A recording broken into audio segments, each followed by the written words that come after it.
Every decade, the British Film Institute's Sight and Sound polls hundreds of directors and critics to determine their favorite films of all time. Battleship Potemkin and Citizen Kane are unsurprising choices, as are the predictable titles made during the past 30 or 40 years. But how does one explain the appearance of Sunrise? Made in 1927, just as talkies were about to change the nature of cinema forever. Practically everyone knows that RKO Pictures hired 24-year-old Orson Welles and granted him carte blanche to make a film of his choice in August 1939. He could write, produce, direct, or star in whatever project he chose to make, free from any studio meddling. Welles decided he would write, produce, direct, and star in the film. The picture was Citizen Kane. Less well known is the fact that such unheard-of artistic freedom was not unprecedented. It had been granted once before to another filmmaker. F.W. Murnau, Germany's finest exponent of mood and atmosphere, expressionism and camera movement, was imported to Hollywood in July 1926 after the phenomenal success of the American release of The Last Laugh. William Fox of the Fox Film Corporation promised and gave him complete artistic freedom. Fox told Murnau to take his time, spend whatever he had to, and make any film he wished to make. The film that resulted was Sunrise, made entirely without studio interference. It had been planned down to the last detail in Berlin before Murnau departed for California.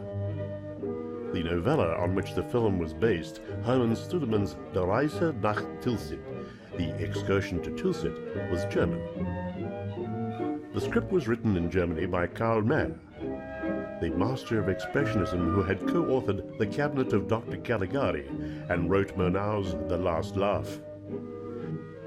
The sets were designed in Germany by Rochus Gliese, who had designed Paul Wegener's expressionistic classic The Golem. Even Murnau's chief cinematographer, Charles Rocher, went to Berlin to join the director in working over the details of lighting and camera setups.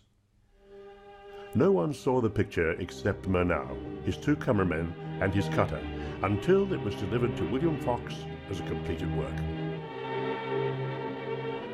So, Sunrise may be called, strictly speaking, a German-American production. It is not only one of Hollywood's most ambitious projects, but one of the greatest films of all time.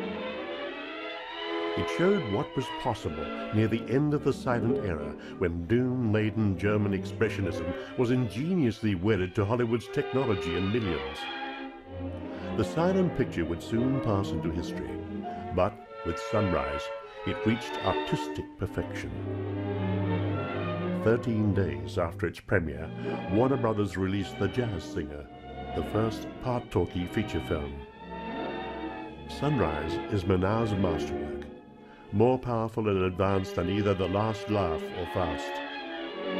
It is one of the most moving stories ever told on screen, a tale of temptation, reconciliation, resanctification, and redemption, told with a lyrical simplicity that gives it the timeless universality of a fable.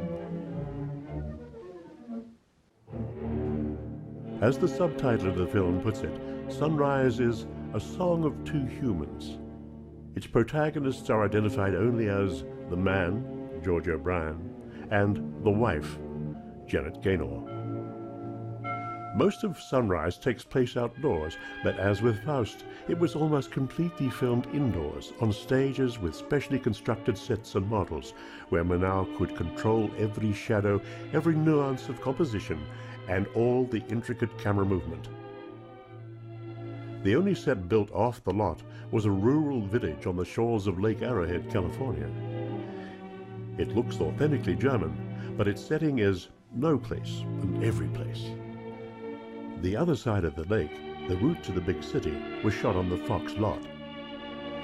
Legend has it that the circuitous trolley ride into the city was the result of Murnau's having to avoid shooting on the part of the lot where the great Tom Mix was making westerns.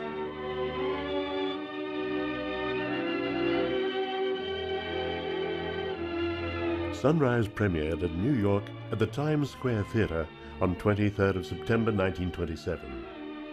It fared poorly at the box office, as did many of the late silents released during the advent of talking pictures. At the very first Academy Awards ceremony, which honored the 1927-1928 season, Sunrise won 3 Oscars. Janet Gaynor received the Best Actress award for her work in Sunrise, Seventh Heaven, and Street Angel.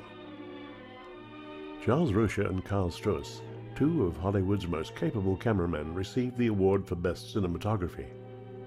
Rocha had been Mary Pickford's chief cameraman for years and served as a consultant on Murnau's Faust at UFA Studios in Berlin in 1925. Sunrise itself received a special Oscar for Artistic Quality of Production, the only time this award was ever given. And although it did not win an Oscar, the film's experimental sound-on-disc orchestral score with accompanying sound effects by